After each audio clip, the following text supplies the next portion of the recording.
ശ്രീമന്നാരായണീയം ദശകം 5 വിരാട് പുരുഷോൽപത്തി. ഗജാനന പത്മാർക്കം ഗജാനനമഹർനിശം അനേകദം തം ഭക്താനാം ഏകദന്തമുപാസ്മഹേ.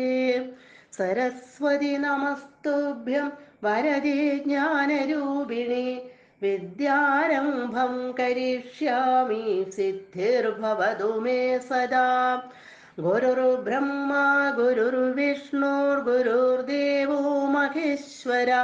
ഗുരുഃ സാക്ഷാത് പരം ബ്രഹ്മ തസ്മൈ ശ്രീ ഗുരവേ നമഃ. ശ്ലോകം 5. ഓം നമോ ഭഗവതേ വാസുദേവായ.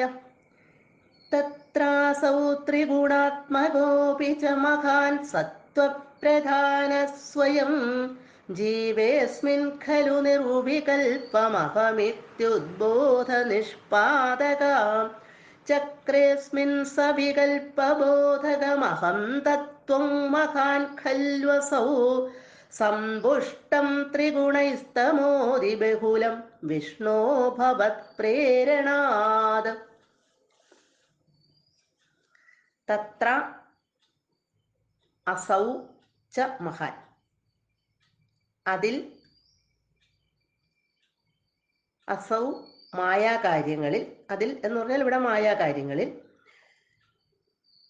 അസൗ ച ഈ മഹത്തത്വമാകട്ടെ, മഹാൻ ഈ മഹത്തത്വമാകട്ടെ, ത്രിഗുണാത്മക അപി സത്വഗുണം രജോ ഗുണം തമോ ഗുണം എന്നിവയെല്ലാം ചേർന്നതാണെങ്കിലും സത്വപ്രധാന സത്വഗുണപ്രധാനമായിട്ട്, സത്വഗുണത്തിന് കൂടുതൽ പ്രാധാന്യമുള്ളതായിട്ട്, അസ്മിൻ ജീവേ സ്വയം ഈ ജീവങ്കൽ,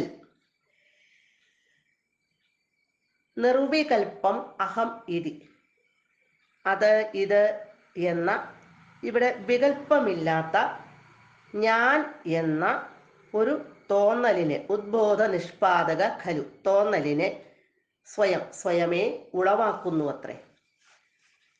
അസൗ മഹാൻ ഖലു വിഷ്ണു ഈ മഹത്തത്വം തന്നെ, മഹാൻ ഖലു മഹത്തത്വം തന്നെ, വിഷ്ണു ഹേ വിഷ്ണു, ഭവത് പ്രേരണാത് അവിടത്തെ പ്രേരണ കാരണമായിട്ട്, അസ്മിൻ ഇതിങ്കൽ അതായത് ഈ ജീവനിൽ, ത്രിഗുണൈ സമ്പുഷ്ടം ത്രിഗുണങ്ങൾ 3 ഗുണങ്ങളും നന്നായി തികഞ്ഞതും, തമോതി ബഹുലം എന്നാൽ തമോ ഗുണത്തിന് ആധിക്യമുള്ളതും, സവികൽപബോധകം വികൽപ്പത്തിന്റെ ബോധമുളവാക്കുന്നതുമായ അഹം തത്വം ചക്രേ അഹങ്കാരം എന്ന തത്വത്തെ ഇവിടെ സൃഷ്ടിച്ചു.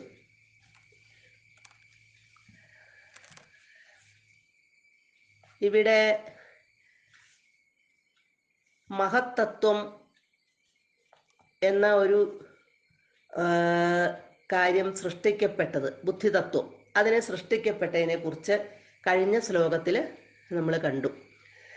ഭഗവാനാൽ പ്രേരിതയായിട്ട് ആ മായയാണ് ഈ ബുദ്ധിതത്വത്തെ സൃഷ്ടിച്ചത്. അതിനെ മഹത്തത്വം എന്ന് അറിയപ്പെടുന്നു. ഈ മഹത്തത്വം 3 ഗുണങ്ങളോട് കൂടിയതാണ്. സത്വഗുണം തമോ ഗുണം രജോ ഗുണം ഈ 3 ഗുണങ്ങളോട് കൂടിയതാണ് എങ്കിലും സത്വഗുണത്തെ പ്രധാനമായിട്ട് ഈ ജീവനിൽ ഞാൻ എന്ന ഒരു ബോധത്തെ ഉളവാക്കി. അഹം എന്ന ബോധത്തെ, അഹം എന്ന് പറഞ്ഞാൽ ഞാൻ എന്ന ബോധം. ഈ മഹത്തത്വം തന്നെ ഭഗവത് പ്രേരണയാൽ എല്ലാ ജീവനിലും 3 ഗുണങ്ങളും നല്ലവണ്ണം ചേർന്ന്, എന്നാൽ തമോ ഗുണത്തിന് കൂടുതൽ ആധിക്യമുള്ള, തമോ ഗുണം കൂടുതലുള്ള അഹങ്കാരം എന്ന തത്വത്തെയും ഉണ്ടാക്കി. ഇവിടെ മഹത്തത്വം 3 ഗുണങ്ങളോടും കൂടിയതാണ് എങ്കിലും സത്വപ്രധാനനായിട്ട് ജീവനിൽ അഹം എന്നൊരു ബോധത്തെ, ഞാൻ എന്നൊരു ബോധത്തെ അതുണ്ടാക്കി. ഈ മഹത്തത്വം തന്നെ ഭഗവാന്റെ പ്രേരണയാൽ ജീവനിലെ 3 ഗുണങ്ങളും നല്ലവണ്ണം ചേർന്ന്, എന്നാൽ തമോ ഗുണത്തിന് കൂടുതൽ പ്രാധാന്യമുള്ളതായിട്ട് വന്ന് അഹങ്കാരം എന്ന ആ ഒരു തത്വത്തെയും ഉണ്ടാക്കി. അപ്പം ഇവിടെ മായ ഉണർന്ന് ബുദ്ധിതത്വത്തെ സൃഷ്ടിച്ചു. ഭഗവാന്റെ പ്രേരണ മൂലം അതിനെ മഹത്തത്വം എന്ന് പറയുന്നു. ആ മഹത്തത്വത്തിൽ നിന്ന് ഇവിടെ ഞാൻ എന്ന ഒരു ബോധം, അഹം എന്നൊരു ബോധവും ഉണ്ടായി. പിന്നീട് അഹങ്കാരം എന്നൊരു തത്വവും ഉണ്ടായി. സർവത്ര ഗോവിന്ദ നാമ സങ്കീർത്തനം. ഗോവിന്ദ ഗോവിന്ദ.